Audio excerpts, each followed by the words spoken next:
Friends, मैं teacher Sangeeta Singh और आप सभी का मैं अपने YouTube channel teacher Sangeeta Singh में स्वागत करती हूँ। और आज का हमारा टॉपिक है वर्तनी, जिसे अक्षरी भी कहा जाता है। इनके महत्वपूर्ण वस्तुनिष्ठ प्रश्नों को क्या करेंगे, तैयार करेंगे, जो कि अधिकतर कॉम्पिटिटिव एग्जाम्स में पूछे जाते हैं, चाहे वह एग्जाम्स स्टेट लेवल के हो, चाहे जो है वो सेंट्रल गवर्नमेंट की क्या हो एग्जाम्स हो, उनमें क्या किया जाता है, इसको जो है वो पूछा जाता है। तो चलिए शुरू करते हैं। सबसे पहले जो है वो प्रश्न से, तो निम्नलिखित में से शुद्ध वर्तनी का चयन कीजिए। तो आज जितना भी प्रश्न बनेगा वह सब किससे रिलेटेड रहेगा, वर्तनी से संबंधित प्रश्न रहेगा। तो मैं बार बार इस प्रश्न को ना लिख करके क्या कर दूंगी, मैं सिर्फ जो है वो ऑप्शन को लिख दूंगी और उसमें से हम चयन करेंगे कि जो है वो कौन सा जो है वो शुद्ध वर्तनी वाला हमारा शब्द है। तो चलिए शुरू करते हैं। पहला, उन्नति, उन्नति, उन्नति, उन्नति। तो जो उन्नति होता है उसका शुद्ध वर्तनी रूप क्या होता है, उन्नति होता है। आगे देख लेते हैं। यह रास्ता दुर्गम है, सावधानी से चले। यहाँ पे दुर्गम क्या है, अशुद्ध रूप दिया हुआ है, इसका हमको क्या करना है, शुद्ध वर्तनी वाला शब्द जो है वो छांटना है। तो देख लीजिए यहाँ पे कैसे लिखा हुआ है, दुर्गम, दुर्गम, दुर्गम, दुर्गम। तो यहाँ पे हमको मालूम होना चाहिए कि ये जो है वो कौन सा जो है वो शुद्ध वर्तनी वाला है, तो फिर हम उसका क्या करेंगे, चयन करेंगे। तो ये तीसरा क्या है, दुर्गम जो है वो शुद्ध वर्तनी वाला शब्द है। आगे देख लेते हैं। अशुद्ध वर्तनी का चयन कीजिए। तो जाह्नवी, जाह्नवी, जहानवी, उपयुक्त में से कोई नहीं। तो जो जाह्नवी का जो उपयुक्त में से जो सही वर्तनी वाला शब्द है वह कौन सा है, जाह्नवी। आगे देख लेते हैं। अन्वेषण, अन्वेषण, अन्वेषण, अन्वेषण। तो यहाँ में जो अन्वेषण का जो शुद्ध रूप है वह कौन सा है, ये अन्वेषण। इसको इस तरीके से क्या किया जाता है, लिखा जाता है। अधोपतन, आधिपतन, अधापतन, आधापतन। तो जो अधोपतन होता है उसको किस रूप में लिखा जाता है, अधापतन के रूप में क्या किया जाता है, लिखा जाता है। आगे देख लेते हैं। असृष्टि, उच्चारण की दृष्टि से ऐसा लगता है कि सभी उत्तर क्या जो है वो सही है, लेकिन ऐसा नहीं होता। अधिकतर जो है वर्तनी संबंधी जो त्रुटि होती है वह जो है वो व्याकरण की ज्ञान न होने की वजह से क्या होता है, वर्तनी संबंधी जो है वो त्रुटि होती है। तो अगर हम चाहते हैं कि हमारा जो है वो वर्तनी संबंधी त्रुटि ना हो, तो हमें जो है वो हिंदी के ग्रामर का क्या होना चाहिए, पूरी जो है वो जानकारी होनी चाहिए। तो चलिए इसमें देख लेते हैं कौन सा जो है वो अशुद्ध वर्तनी वाला शब्द है। सृष्टि, सृष्टि, सृष्टि, षष्टि। तो यहाँ पे जो सृष्टि को जिस शुद्ध वर्तनी वाले शब्द में लिखा जाता है, किस रूप में लिखा जाता है, इस रूप में लिखा जाता है। आगे देख लेते हैं। कृप, कृपा, कृपा, कृपा। तो कृपा को जिस रूप में लिखा जाता है वह क्या है, इस तरीके से लिखा जाता है। आगे देख लेते हैं। शुद्ध वर्तनी वाला शब्द इसमें क्या है, छह, छह, छह, छह। तो छह को किस रूप में लिखा जाता है, इस तरीके से जो लिखा जाता है, छह करके। दीर्घायु, दीर्घायु, दीर्घायु, दीर्घायु। तो इसमें दीर्घायु का सही वर्तनी कौन सा है, पहला दीर्घायु। आगे देख लेते हैं। श्रृंगार, श्रृंगार, श्रृंगार, श्रृंगार। तो यहाँ पे देखिए जो उच्चारण करने का जो तरीका है, तो कोई जो है वो तालु से उच्चारण हो रहा है, कोई जो है वो मूर्धा से उच्चारण हो रहा है, और कोई जो है वो दंतव्य से हो रहा है। तो इसी आधार पर क्या हो जाती है, त्रुटियां हो जाती हैं, जिनको हमको क्या करना है चाहिए, सुधार करके लिखना चाहिए। तो यहाँ पे देखिए श्रृंगार, तो यहाँ पे श्रृंगार, श्रृंगार, श्रृंगार और श्रृंगार है। तो जो शुद्ध श्रृंगार शब्द है वह कौन सा है, ये है। आगे देख लेते हैं। उज्ज्वल, उज्ज्वल, उज्ज्वल, उज्ज्वल। तो देखिए सभी को ऐसा लग रहा है कि उज्ज्वल है करके, लेकिन उज्ज्वल का जो सही वर्तनी वाला रूप रहता है वह क्या रहता है, इस तरीके से रहता है। आगे देख लेते हैं। अंतःसाक्ष्य, अंतरसाक्ष्य, अंतःसाक्ष्य या उपयुक्त में से जो है कोई नहीं। तो जो अंतरसाक्ष्य होता है उसको किस तरीके से लिखा जाता है, अंतःसाक्ष्य के रूप में जो है वो लिखा जाता है। आगे देख लेते हैं। लिपि, लिपि, लिपि, लिपि। तो जो लिपि का सही शुद्ध वर्तनी वाला है वह कौन सा है, लिपि। आगे देख लेते हैं। वर्चस्व, वर्चस्व, वर्चस्व, वर्चस्व। तो वर्चस्व का जो शुद्ध वर्तनी वाला रूप है वह क्या है, ये है। आगे देख लेते हैं। दर्शनाभिलाषी, दर्शनाभिलाषी, दर्शनभिलाषी, दर्शनाभिलाषी। तो यहाँ पे जो है हम लोग कौन से शब्द का इस्तेमाल करते हैं? दर्शनाभिलाषी का। तो यहाँ पे हमारा उत्तर क्या हो जाएगा? दर्शनाभिलाषी। आगे है अतिशयोक्ति, अतिशयोक्ति, अतिशयोक्ति, अतिशयोक्ति। तो यहाँ पे सब उच्चारण करने से तो ऐसा लग रहा है सभी जो है वो अतिशयोक्ति लिखा हुआ है करके, लेकिन अतिशयोक्ति का जो शुद्ध रूप होता है उसको किस रूप में लिखा जाता है? इस तरीके से लिखा जाता है। आगे देख लेते हैं अगामी, आगामी, आगामी, अगमी। तो आगामी को किस तरीके से लिखा जाता है? आगामी। आगे देख लेते हैं पैतृक, पैतृक, पैतृक, पैतृक। तो यहाँ पे इसको किस रूप में लिखा जाता है? पैतृक को जो है वो इस तरीके से लिखा जाता है पैतृक।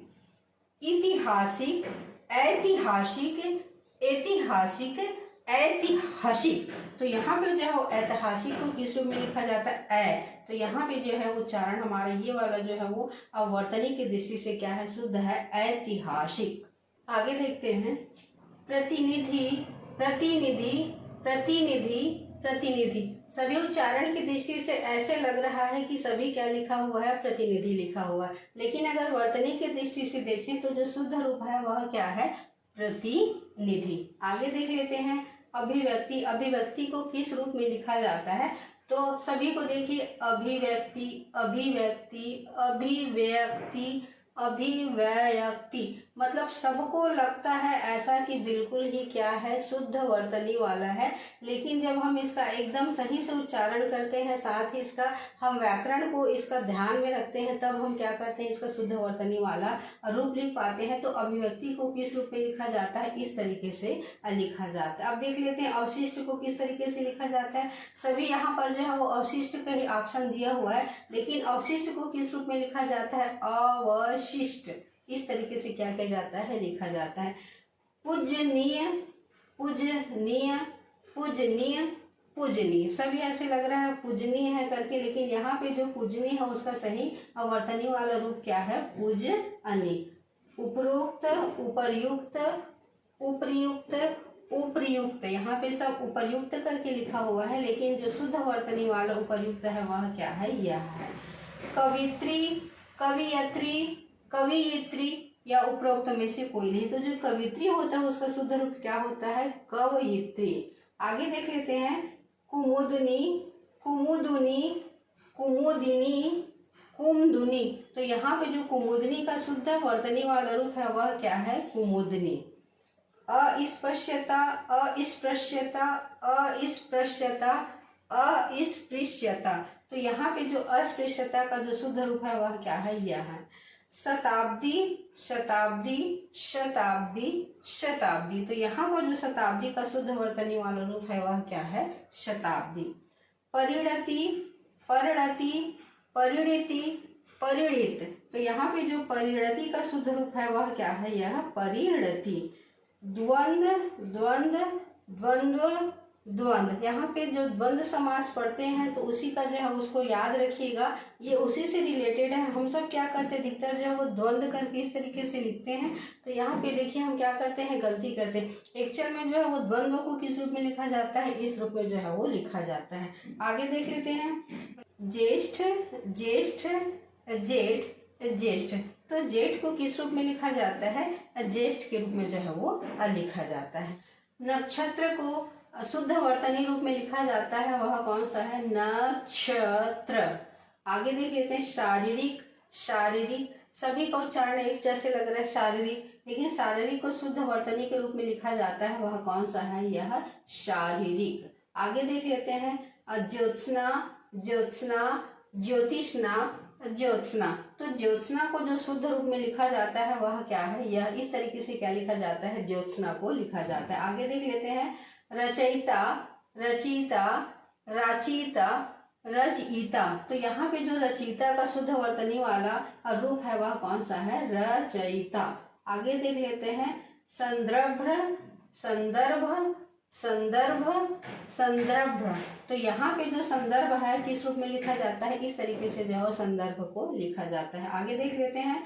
प्रादुर्भाव, प्रादुर्भाव, परादुर्भाव और उपरोक्त में से जो है वो कोई नहीं। तो प्रादुर्भाव को जो है वो जिस रूप में लिखा जाता है वो किस रूप में लिखा जाता है, इस तरीके से लिखा जाता है प्रादुर्भाव को अशुद्ध वर्तनी के रूप में। आगे देख लेते हैं।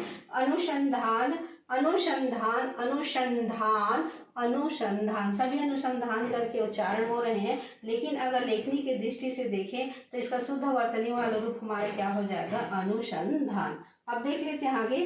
अनभिज्ञ, अनभिज्ञ, अनभिज्ञ, अनभिज्ञ। तो अनभिज्ञ को किस रूप में लिखा जाता है, अनभिज्ञ। उच्चारण तो सबके समान हो रहे हैं, लेकिन लेखनी की दृष्टि से हमको क्या करना है, किस तरीके से इसको लिखा जाता है, इसमें हमको वर्तनी में देखना है। आगे देख लेते हैं।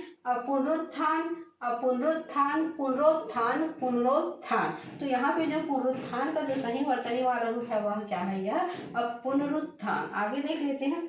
युधिष्ठिर, युधिष्ठिर, युधिष्ठिर, युधिष्ठिर। उच्चारण में सभी समान लग रहे हैं, लेकिन अगर शुद्ध वर्तनी वाला रूप देखते हैं तो युधिष्ठिर को किस रूप में लिखा जाता है, युधिष्ठिर के रूप में जो है इसको लिखा जाता है। आगे देख लेते हैं। उच्च श्रृंखलता, उच्च श्रृंखलता, उच्च श्रृंखलता, उच्च श्रृंखलता। तो यहाँ पे जो उच्च श्रृंखलता है उसका शुद्ध रूप क्या है, उच्च श्रृंखलता।